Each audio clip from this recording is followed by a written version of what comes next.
régulière. Derrière, il va falloir aller très vite pour venir. Sous les ordres, Jean-François. Ouais, lumière céleste au centre, ne va pas prendre un départ de choix véritablement. Kakizis par contre fonce tout à l'extérieur et Kakizis et Curly Lucanisi mènent la danse déjà en compagnie de Joyau de la Douce le long de la corde. Lumière céleste a assuré les premiers mètres, l'Ordre du Pin a assuré les premiers mètres. Crack spécial est parti très vite au start en compagnie de l'Amiral Mozin, le favori qui est déjà le deuxième mieux parti des 25 mètres. Faute actuellement de l'Ordre du Pin, catastrophe. L'Ordre du Pin fâché aujourd'hui, rétrograde sur faute et perd une quinzaine de mètres. Au dernier rang se retrouve Haribo de Pitts qui aura une tâche désormais très ardue. On voit que Landanover est parti moyennement en compagnie de Gibbon Tivoli. Nous sommes dans le premier tournant sous la conduite de Curly Lucanisi qui mène la danse à un train très sélectif. En deuxième position, Joyau de la Douce qui ne va sûrement pas aller le chercher car Joyau de la Douce est meilleur quand il attend. Pour l'instant, il n'a pas le dos, donc il va simplement s'ingénier à reprendre son partenaire. À l'extérieur, Kakizis, Joël Allais qui ne veut pas encore réduire la distance par rapport au leader et qui laisse le leader s'en aller comme ça.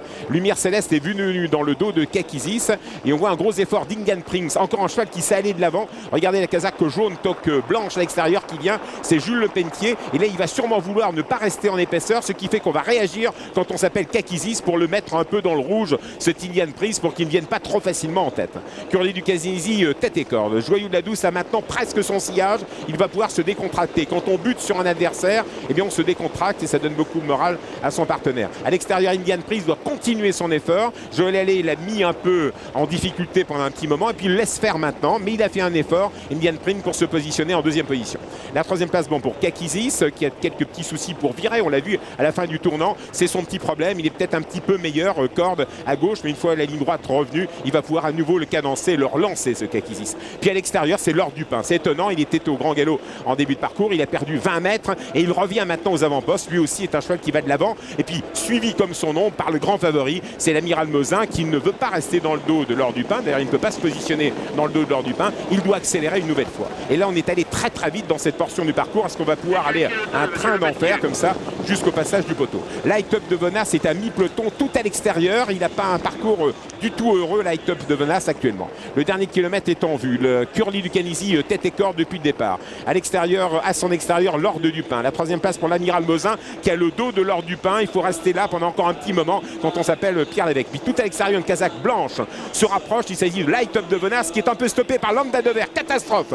Là, Landanover est au galop et perd pratiquement toute chance. On aborde le dernier tournant, toujours sur la conduite de Curly Lucanisi, l'Ordre du Pin deuxième. L'Amiral Mozin en position de compte, c'est super. Le long de la corde Kakizis, il va falloir négocier le dernier tournant, c'est pas chose facile pour lui qui tourne mal. Et puis à l'extérieur, Camilo Dauton qui se rapproche très vite. On voit Crack Spécial qui se rapproche et c'est Crack Spécial qui est maintenant 3/4e. Entre la ligne droite, Joyau de la Douce essaie de résister le long de la corde. On revient avec tout à l'extérieur Camilo Dauton. Avec Lumière Céleste, on est un peu en difficulté. Entre la ligne droite, l'Amiral Mozin de toute une classe. Il a déjà pratiquement course gagnée. En deuxième position, Crack Spécial qui finit vite. À l'extérieur, l'autre du Val d'Estaing. L'Ordre du Pin lutte pour les places. Kakizis va se relancer dans la ligne d'arrivée. Joyau de la Douce, Camilo Dauton lutte pour les accessites. Curly Lucanisi est au galop. L'Amiral Mozin en petit champion dans sa catégorie. Carac Spécial deuxième, l'Ordre du Pin attaqué par Kakizis et par Camilo Dauton.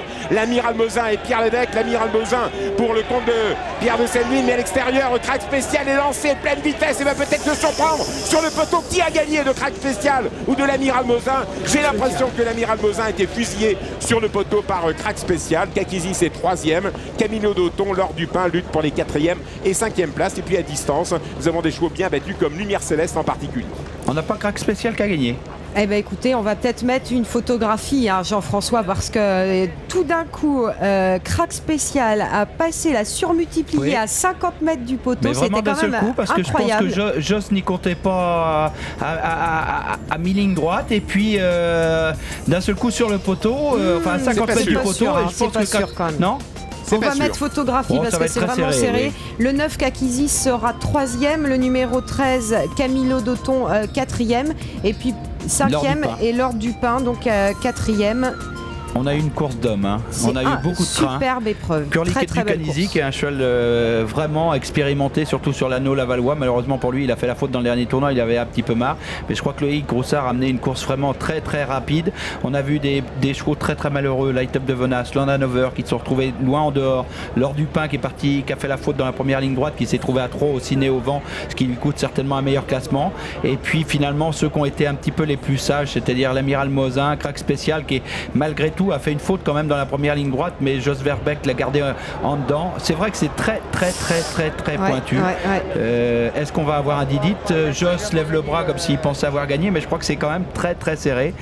Je pense que la photo va vraiment être la bienvenue pour nous tous, mais on a 14 tours ronds pour la réduction kilométrique. 14, on a eu vraiment une course sublime. On avait un programme sublime, on avait un plateau sublime et on a vraiment eu une course sublime, vraiment une course avec beaucoup de trains. Et puis finalement, c'est ceux qui ont été un petit peu les plus sages qui sont venus tirer les marrons du feu pour finir. Et un monde fou, hein. C'est formidable pour un mercredi, chapeau.